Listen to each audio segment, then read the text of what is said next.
नमस्ते प्यारे विद्यार्थियों, गोविंदगढ़ महाविद्यालय की एक और ऑनलाइन कक्षा में आपका स्वागत है। हम कबीरदास का अध्ययन कर रहे हैं बीए प्रथम वर्ष में, और कबीरदास जी की जो प्रमुख रचना है बीजक, उसमें जो साखी भाग है, साखी में कुछ अंग हैं जिनमें से हम कुछ अंगों पर पूर्व में चर्चा कर चुके हैं, और आज की कक्षा में हम पर्चा को अंग जो भाग है उसमें संकलित जो दोहे हैं उनकी यहाँ वाचन करेंगे और साथ ही साथ उनके अर्थ को समझेंगे। तो पर्चा का मतलब समझ लेते हैं पहले। पर्चा का मतलब है परिचय। परिचय किसका? किससे? आत्मा का परमात्मा से। तो आत्मा का जो परमात्मा से परिचय होता है साधना अवस्था के बाद, संत का या साधक का साधना अवस्था में जब परिचय हो जाता है आत्मा का परमात्मा से, उसी को कहा गया है पर्चा। तो यहाँ पर आत्मा के परमात्मा से परिचय होने के जो भाव की अनुभूति है उसको व्यक्त करते हुए कबीरदास जी ने कुछ दोहे कहे हैं। उन दोहों की चर्चा हम करते हैं। पहला दोहा है, पार ब्रह्म के तेज का कैसा है उन्मान, कहिबे को शोभा नहीं देखा ही परवान। कबीरदास जी कहते हैं कि परम ब्रह्म जो परमात्मा है वह अपार तेजवान है, उसके तेज का उन्मान यानी अनुमान कोई नहीं लगा सकता है। उनका तेज ऐसा अलौकिक है, ऐसा अद्भुत है, ऐसा विलक्षण है। परमात्मा के तेज का, परमात्मा का तेज ऐसा विलक्षण है, ऐसा अलौकिक है, ऐसा अनुपम है कि उसका कोई अनुमान नहीं लगा सकता, उसकी कोई उपमा नहीं दे सकता, उसे किसी से तुलना नहीं करके बताया जा सकता।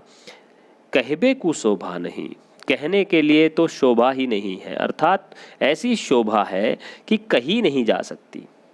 उस परमात्मा के तेज का, उस परमात्मा के प्रताप का, उस परम ब्रह्म के प्रकाश का ऐसी शोभा है कि उसका वर्णन मुख से नहीं किया जा सकता। देखा ही परवान, केवल जो उस अनुभूति से गुजरता है, जो उस अनुभूति को महसूस करता है, जो उस अनुभूति को देख पाता है, जो उसका दर्शक है, जो उसका साक्षात्कार करता है, वही व्यक्ति उस परमात्मा के प्रकाश की शोभा का प्रत्यक्ष प्रमाण हो सकता है। अन्य कोई व्यक्ति उसका अनुमान नहीं लगा सकता है। आगे चलते हैं। पानी ही ते हिम भया, हिम वह गया बिलाए, जो कुछ था सोई भया, अब कछु कहा न जाए। कबीरदास जी कहते हैं कि जिस तरह पानी से हिम बनती है, आप सब जानते हैं कि पानी से ही तो बर्फ़ बनती है। हिम का मतलब है बर्फ़। तो पानी से बर्फ़ बनती है। पानी जब जम जाता है तो बर्फ़ बन जाता है, और जब बर्फ़ में जब ताप या ऊष्मा प्रवाहित होती है तो वह बिलाए यानी कि तरल अवस्था में आ जाता है, वह पिघल जाता है। तो यहाँ पर आत्मा और परमात्मा को भी इसी रूप में उन्होंने व्यक्त किया है कि परमात्मा से आत्मा प्रकट रूप में हमें दिखाई पड़ती है, या परमात्मा से ही जीवात्मा इस धरती पर आती है। और जब जीवात्मा का शरीर नष्ट हो जाता है तो जीवात्मा जो है वह परमात्मा में ही मिल जाती है। कबीरदास जी ने ऐसे बहुत सारे दोहे कहे हैं जिसमें उन्होंने कहा है कि, जैसे एक दोहा मुझे याद आता है, उसमें उन्होंने कहा है कि फूटा कुंभ जल जल ही समाना, बाहर भीतर पानी। तो एक कुंभ जल में कुंभ, कुंभ में जल है, बाहर भी कुंभ जल में कुंभ, कुंभ में जल है, बाहर भीतर पानी। फूटा कुंभ जल जल ही समाना, यह तत् कहत गयानी। इस प्रकार का उन्होंने एक दोहा कहा है। इसमें आप समझें कि जैसे एक घड़ा है, घड़े के अंदर पानी है, और उस पानी से भरे हुए घड़े को हम फिर पानी में डाल दें तो बीच में केवल घड़ा रहता है, अंदर भी पानी रहता है और बाहर भी पानी रहता है। घड़ा टूट जाए तो अंदर के पानी को बाहर के पानी में मिलने से कोई नहीं रोक सकता है, और जब एक बार बाहर का पानी अंदर के पानी से मिल जाता है तो फिर यह अलग करना भी मुश्किल होता है कि बाहर का पानी कौन सा था और अंदर का पानी कौन सा। तो आत्मा और परमात्मा का संबंध भी कुछ ऐसा ही है।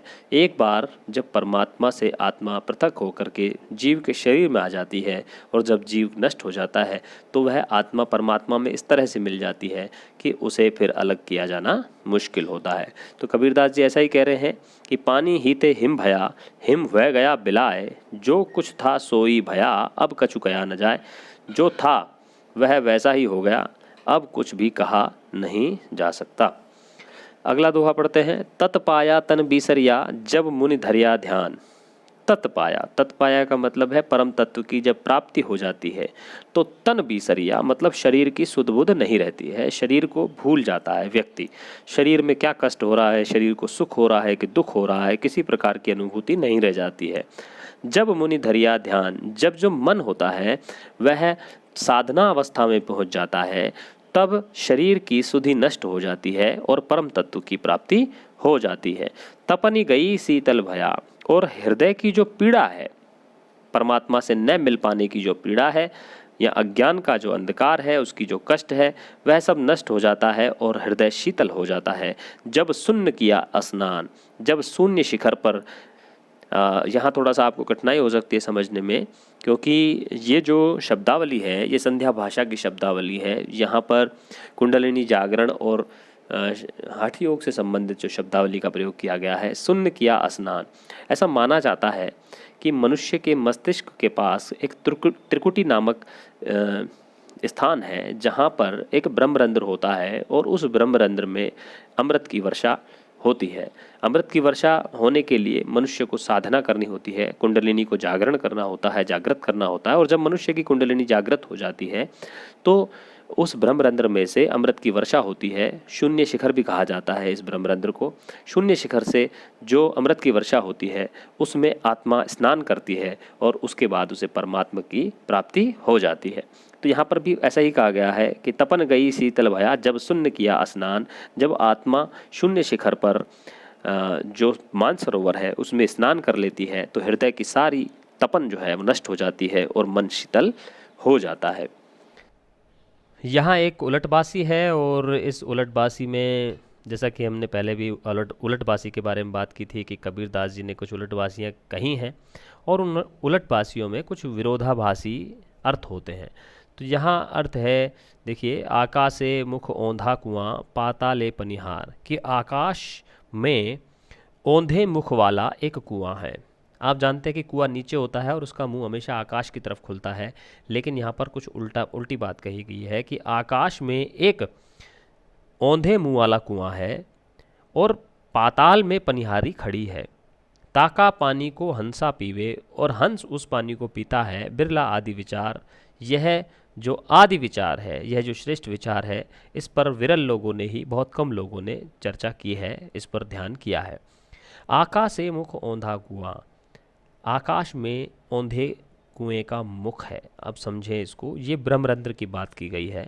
मैंने आपको बताया कि शरीर को, यदि हम शरीर के जो निचला भाग है या रीढ़ की हड्डी का जो निचला भाग है उसे हम यदि पाताल मान लें और जो मस्तिष्क है उसे हम आकाश मान लें, तो जो ब्रह्मरंध्र होता है, जो शून्य शिखर होता है, वो मस्तिष्क में सबसे ऊपर माना जाता है, लेकिन उसका मुंह नीचे की ओर खुला होता है जिसमें से अमृत की वर्षा होती है, जैसा हमने अपने पिछले दोहे में पढ़ा था।